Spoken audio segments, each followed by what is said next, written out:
Hey, beautiful being. I'm sure this message will reach with those who called out for this message, those who are actually already thinking of how this world epidemic, coronavirus, can be a gift. So I feel it's really important at this time that we all echo out our beliefs, our truths, because it's the art of spelling. And we create our experience through the word, through our sounds, through the stories we tell, through the words that we share. We're literally like the actor and directors and producers of our own play. And there's like a collective, really dense story going on. And many of us feel the gift in it. And I feel like we're afraid to speak up and tell our inner truth that may sound illogical or like bypassing or not realistic. And there's a fear, even I feel a fear about echoing what I know deep within, which is like, oh, this is a gift, and we've all been in training for this, and we've all experienced this on a microcosmic level, and it was in preparation for a big world shift. And just like those harsh times in our own personal reality turned out to be a gift, where breakdowns became breakthroughs, where heartbreaks became heart openers, and where our deepest, darkest nights of the soul became our greatest awakenings. And we've all called this in, a few favorite teachers of mine that you can find on YouTube, Phil Good and Lori Ladd, Dr. Joe Dispenza, Matt Kahn. They're all kind of echoing the same truth in terms of we've been praying for this and calling it in and like wishing it in our heart that we can live in a world where we're free and sovereign and waking up in the morning and doing what we love and be supported and equality and more connection to earth and ease. And it's kind of like a wash load for the soul, for earth, what's happening now. And it can feel chaotic, just like a wash load is chaotic, and it mixes everything up, and there's soap, and it's hot and cold and damp, and it spins, and then you gotta spin it again, and it's dripping, and then you gotta dry it. So these are like essential stages for us to have a fresh slate and a new reality. And chaos is like, we're trained to think, oh, I don't want chaos, I don't want sadness, I don't want darkness, I don't want depression, I don't want sickness, when actually all these things are an aspect of the light, just like the opposite end. It's like having a vessel and then filling it up with water. And you can't contain the water if there's no vessel, and the vessel is dense. And the vessel needs to be made, and and you need to work on it, and then you can contain the water and have this like amazing glass of water. So it's kind of like how light and dark work, that this darkness, this density is kind of like being morphed and merged, and like systems are falling apart, things are being seen through, and paradigms are like basically coming up and falling apart. Our beliefs are like screaming, like what are you choosing? Are you choosing the outside world, when even no matter how extreme it is in terms of finance, physicality, basic survival? Are you buying in to your external reality, or are you tuning in and reconnecting with your unique expression of source?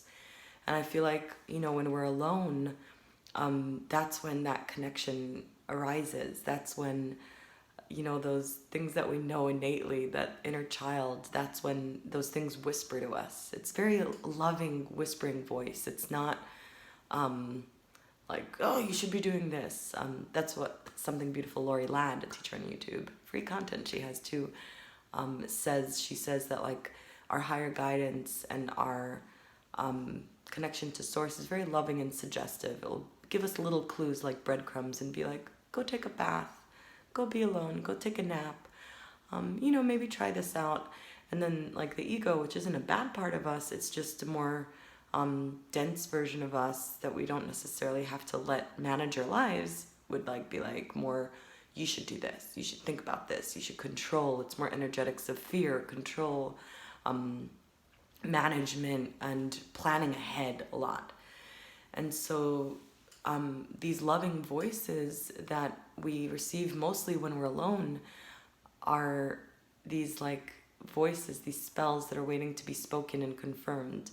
And I highly encourage you to like begin speaking your inner truths lovingly, and like be willing to receive the projections, because that's how we're going to co-create a beautiful story.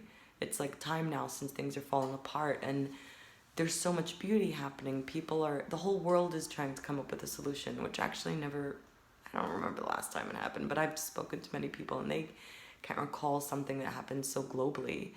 You know, when there's an enemy, which is the coronavirus, against all, then all become friends. And so there's a gift in that people are thinking more in terms of like unifying, and people are being forced to come up with new stories because the darkest story is just a horrible one. People are slowing down. People are not working at the jobs that they actually hate and beginning to tune in while with loved ones at home. Like, what makes their heart beat? What makes their heart sing? And what would they do if they had all the time in the world, basically?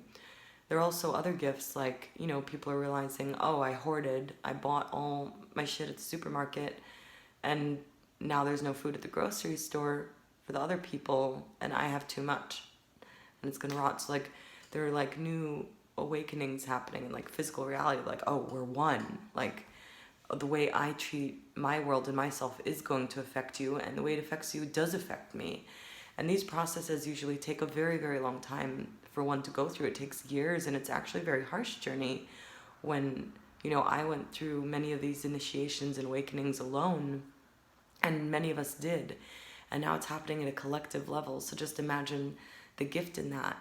And your voice is like casting a spell, your suggestive storytelling of like, oh, I'm just playing with a thought. I'm just playing with the story. Like, what if, introducing what if, maybe actually can, even with your own self, you don't even necessarily need to share with a person, can create new realities by stories we tell. That's why these stories have been passed along from generation to generation. These histories create our here and now, present moment reality. Abracadabra actually comes from the word avracadabra in ancient Aramaic. It means I create as I speak. And so sound echoes out beyond what you can imagine. So I just invite you to play with the words that you share and the thoughts that you play with. And really, it's time to be alone in a way. Alone is actually all one if you add one L. When we're alone, we're able to tap into that quantum field of pure possibility, that void, that black hole, which we sometimes judge as depression or confusion or chaos. But when we're just surrendering and willing to just feel it as pure energy, what if it's just pure energy moving through me? What if I could just be with this and not need to change it with my breath or control it with yoga, and just be with it like a loving mama, like holding and embracing pain or a painful thought, painful belief, a painful, dreadful story that we don't want to imagine. And there are ways to do this. They're very simple ways to just be with things and feel. Then you can allow it to move through you and become the bigger babushka, the bigger you, the bigger tale. And so, yeah, speak your tale and share it playfully and enjoy the gifts in it. Like, and a key is, Matt Kahn shares, is I wish I could be grateful for, because then it kind of bypasses you trying to be grateful and you just make a wish for being grateful. So I wish I was grateful for my house right now.